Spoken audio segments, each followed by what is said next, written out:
રાજકોટ જિલ્લાના ઉપલેટા તાલુકાના ભાયાવદર ગામનો યુવાન આર્મીમાં પસંદ પામ્યો અને 7 મહિનાની ટ્રેનિંગ કરી પરત માદરે વતન આવતા ભવ્ય સ્વાગત કરવામાં આવ્યું હતું। ઉપલેટાના ભાયાવદર ગામમાં રહેતા અક્ષય ચુડાસમા નામનો યુવાન ઘણા સમયથી આર્મીમાં જવા માટે તડામાર તૈયારીઓ કરતો હતો અને પોતાને આર્મીમાં જવાની ઈચ્છા પરિવારજનોને પણ વ્યક્ત કરી હતી। ચુડાસમા પરિવાર, તેમના માતા પિતા અને વડીલોએ પણ અક્ષય ચુડાસમાની ઈચ્છાને હામી ભરીને પરિવારનો દીકરો ભારત દેશની સેવા માટે આર્મીમાં ભરતી થાય તેવા આશીર્વાદ આપ્યા હતા અને વર્ષોની મહેનત રંગ લાવી હતી। દેશની સેવા માટે આર્મીમાં ભરતી અક્ષય ચુડાસમાની થઈ ગઈ અને 7 મહિનાની ટ્રેનિંગ કરી આર્મી મેન તરીકે પોતાની ફરજ અદા કરી અંદાજે 7 મહિના બાદ અક્ષય ચુડાસમા પોતાના માદરી વતન ભાયાવદર પરત ફર્યા હતા। ત્યારે ભાયાવદર ગામ અને ચુડાસમા પરિવારનું નામ રોશન કરનાર અક્ષય ચુડાસમાના આગમન થતાની લોકો રાહ જોતા હતા। અક્ષય ચુડાસમા ભાયાવદરમાં આવતા તેમનો પરિવાર અને પોતાનો સમાજ તથા મિત્રો અને સંબંધીઓ, આગેવાનો અને ભાયાવદરના મહાનુભાવ ઉપસ્થિત રહીને અક્ષય ચુડાસમાનું ભવ્ય સ્વાગત કર્યું હતું। ઢોલ નગારા સાથે ફૂલહાર ફટાકડા ફોડી હર્ષોલ્લાસથી આ જવાનનું સ્વાગત કરવામાં આવ્યું હતું। અક્ષય ચુડાસમાએ પોતાની દેશ પ્રત્યેની ફરજ વિશે માહિતી આપી હતી તો તેના વડીલ અને એક્સ આર્મી મેન કાકાએ પણ પોતાનો ભત્રીજો આર્મી મેન થયો તે બદલ ખુશી વ્યક્ત કરી હતી। વધુમાં જણાવેલ કે દેશના દરેક પરિવારમાંથી એક વ્યક્તિએ દેશમાં સૈન્યમાં જોડાઈને દેશની સેવા પ્રદાન કરવી જોઈએ।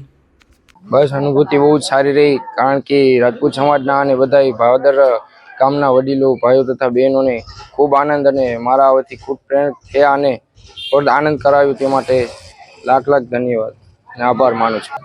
મિશન સિંદૂરમાં આવ્યું હતું કારણ કે પહેલગામમાં જે થયેલું હતું એનો જડબાતોડ જવાબ આપવા માટે અમે પાછળથી 7 મહિનાને એમટી ડ્રાઈવર મતલબ કે એએસસી આર્મી સપ્લાયર કોર્સમાં ઇન્ડિયન આર્મીમાં જે થઈ રહ્યું હતું, અમારા કમસે કમ એએસસી સેન્ટર 1 નોર્થમાંથી 20 એએલએસ ગયેલા હતા। તેમાંથી કુછ સપ્લાયર હથિયાર તરીકે અને ખૂબ તરીકે થયેલું હતું અને મિશનમાં સક્સેસફુલ મળી અને જડબાતોડ પાકિસ્તાન આતંકવાદીઓને અને 9 ટેન્ટ કમસે કમ ઉડાડ્યા અને બસ વિજય પામ્યો।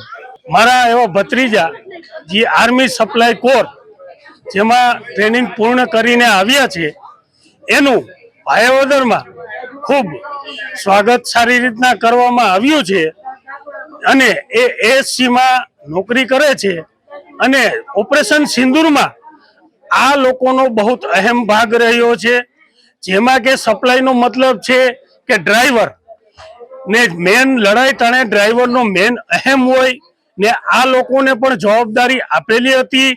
આ લોકોએ પૂરી તરહ જવાબદારી નિભાવી અને મારા બીજા માતા પિતાને એક કહેવું છે કે ઘરમાં આપણે ઘર દીઠ એક વ્યક્તિ આર્મીમાં મોકલવા જોઈએ। એનાથી આપણે બધાને ખબર પડે કે આર્મી છે એ શું છે, કેવી રીતના છે, દેશમાં કેવું ચાલે છે એને ખબર પડવી જોઈએ અને બહુ સારી છે અને નોકરી કરવી તો આર્મીની કરવી મારા ખ્યાલ મુજબ તો એમ જ છે, કારણ કે એ એક જજ્બાવાળી અને તાકાતવાળી અને સહનશીલતાવાળી છે। જય હિન્દ, જય ભારત। સરફરાઝ કોડી સાથે bureau report, today Gujarati news.